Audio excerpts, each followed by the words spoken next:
नमस्कार आदाब दोस्तों, द वॉइस एक्सप्रेस पे आपका स्वागत है। मैं हूं सादिक जमा। आज हम हैं समस्तीपुर में, समस्तीपुर के भरोखड़ा पंचायत में। 14 तारीख को सीएम यहां आने वाले, यानी कि मुख्यमंत्री नीतीश कुमार। अपनी उनकी संभावित यात्रा है, इसको लेकर के यहाँ तैयारियां जोरों पे है। बातें करते हुए चलते हैं तो ये चीज़ें हैं। बड़ी महत्वपूर्ण बात उन्होंने कही कि पॉली की जो खेती है, ग्रीन हाउस खेती आज के दौर में बहुत महत्वपूर्ण है। जैसे खेती के दौरान कीड़े लग जाते हैं, नुकसान बहुत ज़्यादा होता है। एक और चीज़ मैं जानना चाह रहा हूँ कि सीएम आएंगे यहाँ पर, तो इस 10 पंचायत को लेकर के क्या आपका कोई प्लान है, कुछ ऐसा प्रोजेक्ट जो आप बताना चाहेंगे, शेयर करना चाहेंगे? हाँ, बताना चाहेंगे कि भाई किसान अगर इस तरह की तकनीकी खेती करेंगे तो उनका जो गवर्नमेंट का नॉर्म है कि भाई किसानों की आय को हम दुगुना कर दें। क्या समझा? ये कृषि प्लानिंग में है गवर्नमेंट के, भारत सरकार और बिहार सरकार दोनों के इसमें है। तो हम भी ये चाहेंगे कि हमारे किसान भी हमारे साथ मिले और अब इस तरह की खेती करें जिससे उनका भी आय उनकी दुगुनी हो और उनकी तरक्की हो। और मैंने इससे पहले भी प्रमोट किया, जब मैंने 1918-20 से जब खरबूजा और तरबूजा की खेती की तो यहाँ मल्चिंग की कोई खेती नहीं जानते थे। अच्छा। और मैंने ही पहली बार यहाँ इस डिस्ट्रिक्ट की बात तो नहीं करूँगा, इस पूरे नॉर्थ में इलाके में मैंने पहला मल्चिंग का काम मैंने ही स्टार्ट किया था। और आज जो है वो बहुत सारे लोग हैं जो मेरे यहाँ आते हैं, मल्चिंग बिछाने का तरीका और भी खेती का तरीका सीख के यहाँ से जाते हैं, वो अपनी खेती करते हैं। बहुत सारे लोग हैं इसमें। ये किस चीज़ की खेती है? ये रूट बीट है, चुकंदर इसको बोलते हैं। अच्छा। देसी भाषा में चुकंदर बोलते हैं। जी जी। और इसकी भी खेती हम लोग करते हैं और इससे भी अच्छी आय होती है, कोई ऐसा बात नहीं है। टाइम टू टाइम है, अकॉर्डिंग टू मार्केटिंग के ऊपर हम लोग डिपेंड करते हैं। मार्केट अच्छा है तो इसमें हम लोगों को अच्छी आमदनी होती है। अगर मार्केट ख़राब हो गया तो फिर उसकी कोई बात नहीं है। ये सामने आपके गाजर है। अच्छा, ये गाजर है। ये गाजर की खेती, ये देखिए गाजर की खेती आपने बहुत कम लोग देख पाते हैं। तो ये नया तरीका है, यहाँ पे नकीबुर रहमान साहब बता रहे थे। ये गाजर की खेती है और ये इस साइड ये है चुकंदर की खेती है। तो नए प्रयोग करना आपको अच्छा लगता है? बिल्कुल बिल्कुल बिल्कुल अच्छा लगता है और उसमें थोड़ी सी खुशी भी होती है और यील्ड भी, पैसे भी अच्छे आते हैं। यही वजह है। नहीं, हाँ। तरबूज की जब खेती हुई थी रमज़ान से शायद पहले आपने किया था, 2 साल पहले भी, तो ये एक नया चमत्कार किस्म का था कि यहाँ भी तरबूज हो सकती है। इससे पहले लोग नहीं जानते थे कि मिट्टी में होता है। लोग मूलतः ये समझते थे कि भाई बालू में के गंगा के या गंडक के किनारे ही तरबूज की खेती हो सकती है, जो बलुआही खेत है। लेकिन मैंने पहली बार लाए और लगाए तो काफ़ी तरबूज हुआ और अच्छा यील्ड होता है और टेस्ट भी अच्छा होता है। आमतौर पर कहा जाता है कि बलुआही मिट्टी या फिर काली मिट्टी, जहाँ पर बहुत मजबूत मिट्टी होती है, वहाँ तरबूज बेहतर होता है।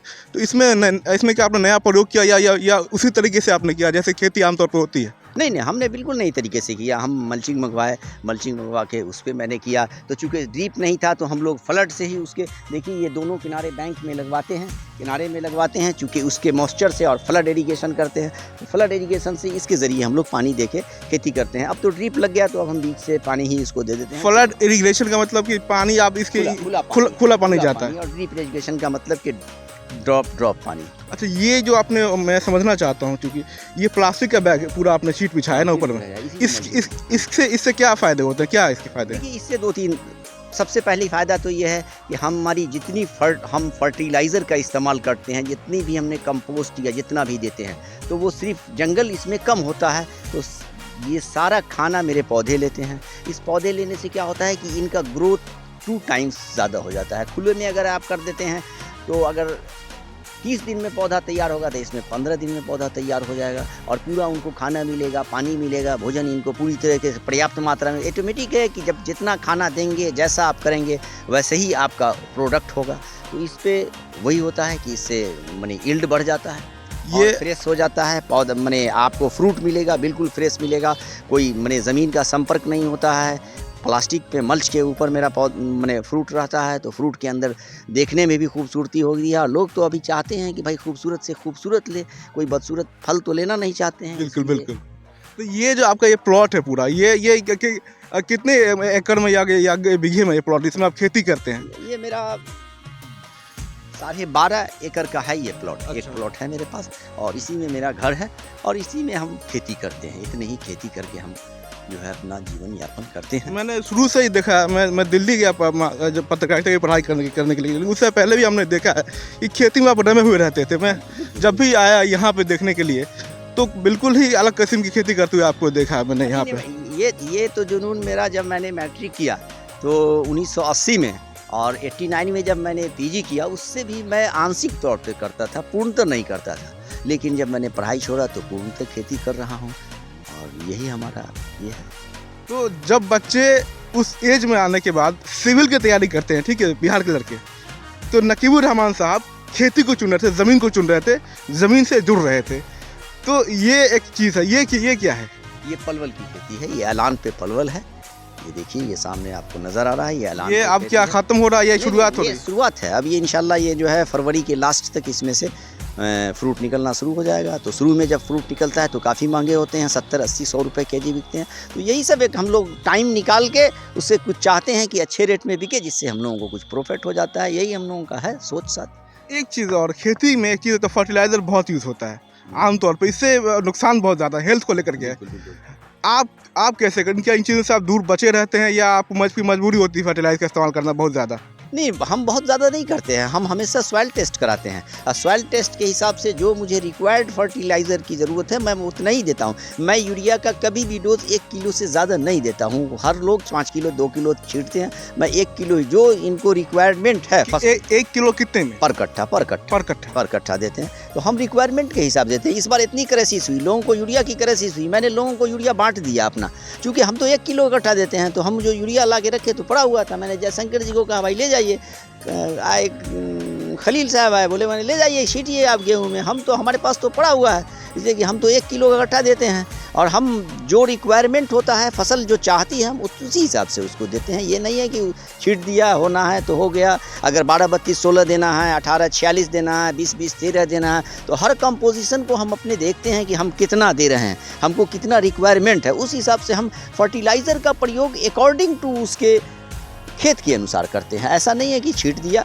और लोगों की तरह, वो हम नहीं करते हैं। और लोगों को भी मैं बताता हूँ, अभी हमारे अमेश जी हैं नालंदा में, तो अभी लगातार वो पूछ रहे हैं कि सर खरबूजे में तरबूजा वो लगाएंगे 1 एकड़, और खरबूजा भी लगाएंगे। तो बोले कि सर क्या देंगे, बेसल डोज क्या होगा, स्प्रे क्या होगा, तो अभी वो लगातार रहते हैं और हम लोग से लेते हैं। एक चीज़ जो मैं पूछना चाह रहा हूँ आपसे, यहाँ पर ज़रा रुकेंगे बस, एक दो चीज़ कि अगला सवाल जो होगा वो एक परंपरागत खेती से नहीं होगा, वो देश से जुड़ा सवाल है। बिहार में खेती कितना मुश्किल है, एक आम किसान की तरह सोच कर बताएंगे आप? आम किसान के लिए बहुत मुश्किल है, इसलिए कि संसाधन की यहाँ बड़ी कमी है, क्या समझा। और संसाधन नहीं है तो आप खड़े के खड़े रह जाइएगा, देखते के देखते रह जाइएगा, समझा। ये पंजाब में देखा, हरियाणा में देखा कि वहाँ जो खेती जो करते हैं लोग बड़े बड़े प्लॉटों में करते हैं, लेकिन बिहार में है कि 5 कट्ठे में 10 कट्ठे में कोई बड़ा प्लॉट नहीं होता। तो दूसरी बात कि मंडी नहीं है, तो ये कैसे देखते हैं आप उसको? खेती में क्या ये बड़ी खेती करने में आम किसान को ये बड़ी मुश्किलें पैदा कर रही है, मंडी ना होना भी? हाँ, मंडी ना होना बहुत मुश्किल पैदा हो रही है, क्या समझा। और मार्केटिंग यहाँ अच्छा नहीं है, यहाँ बहुत लोकल, जैसे ताजपुर मंडी हुआ।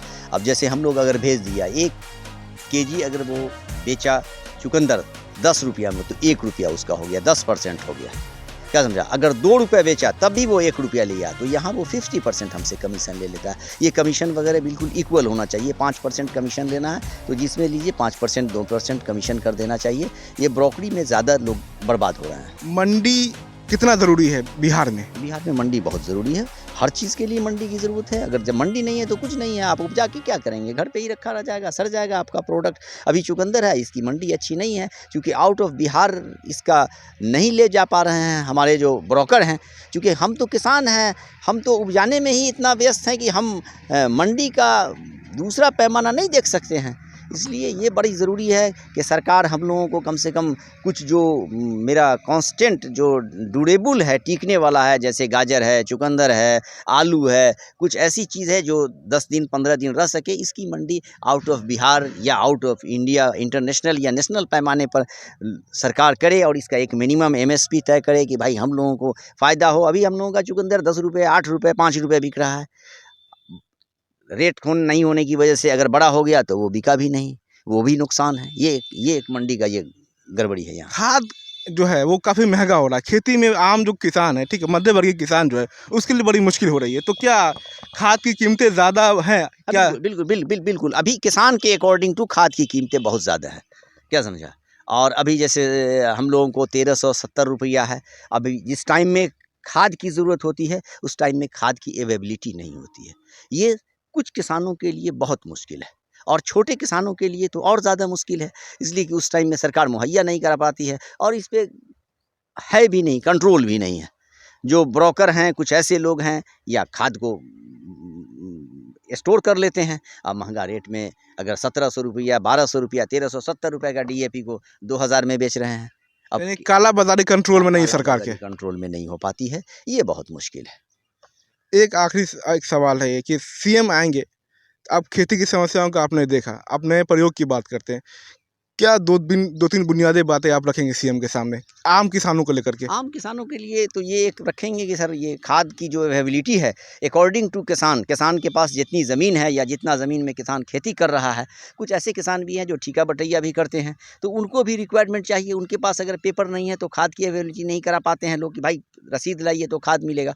तो ये है कि मैं ये कहूँगा कि किसान को जो नीचे तबके से है, किसानों का की रजिस्ट्रेशन के साथ साथ उनका एरिया भी आप ले लें और उनको उस तरह से फर्टिलाइज़र अवेलेबल करावें, एक बात। दूसरी बात ये है कि बहुत सारे किसान हैं, अभी एक मसला ये भी आता है, हम लोग एलपीसी बनाने जा रहे हैं, ठीक है, मेरे पापा दादा पुराने आबा अजदाद के नाम से है ज़मीन, तो एलपीसी बनाने में बड़ी दिक्कत होती है। तो या तो एक काम कहा जाए कि भाई एलपीसी उस हिसाब से आप बना दीजिए, या नहीं तो कैंप लगा के गाँव में कैंप लगाइए। कर्मचारी सीआई सीओ को कहिए कि आप गाँव में जाइए, एक कैंप लगाइए, कुछ पब्लिक प्रतिनिधि को रखिए और उस हिसाब से उनका जो है जमाबंदी वो अलग कीजिए, जाके उनको आगे सहूलत हो। ये 2 बुनियादी बातें हैं जो मैं रखूँगा इंशाल्लाह। तो ये थे नकीबुर रहमान साहब जो बता रहे थे खेती की मुश्किलें और खेती वो कैसे करते हैं, क्या वैज्ञानिक तरीका है। तो 14 तारीख को सीएम आने वाले हैं और ये भिरोखड़ा पंचायत है, तो यहाँ लोगों में जुनून भी है, जोश भी है और इनकी चेहरे की मुस्कुराहट भी बता रही है। आप देखिए कि किस तरह से ये देखिए, ये अब मुस्कुराहट बता रही है कि किस तरह खेत लहलहा रही है। देखिए बिल्कुल नया प्रयोग आपको देखने को मिल रहा है। आमतौर पे इस तरह की खेती नहीं होती है, बहुत मुश्किल होती है, लेकिन इन्होंने नए प्रयोग से इसको आसान बनाया है। तो आम किसानों के लिए एक लाइन क्या कहना चाहेंगे? आम किसानों के लिए सारे लोग आइए भाई, जुड़िए, सब लोग एक दूसरे से जुड़िए और सोसाइटी बनिए। कोऑपरेटिव सोसाइटी तो बहुत नीचे है, लेकिन किसानों की अपनी एक सोसाइटी होनी चाहिए। हम लोग सोसाइटी बेसिस पर एक लंबा प्रोडक्ट करें और तब हम लोग मार्केटिंग करें, तो कुछ मार्केटिंग में और आसानी होगी। छोटे-छोटे मार्केटिंग करने में सारे लोगों को परेशानी होती है, तो किसान अगर जुड़े तो हम लोग इसको बहुत आगे बढ़ा दे सकते हैं। बहुत शुक्रिया हमसे बात करने के लिए नकीबुर रहमान साहब। आगे इस खेती से जुड़ी जानकारी और सीएम यहाँ आने वाले हैं, इन सारी जानकारी को हम आपको अपडेट करते रहेंगे। तब तक आप देखते रहिए द वॉइस एक्सप्रेस। बहुत शुक्रिया।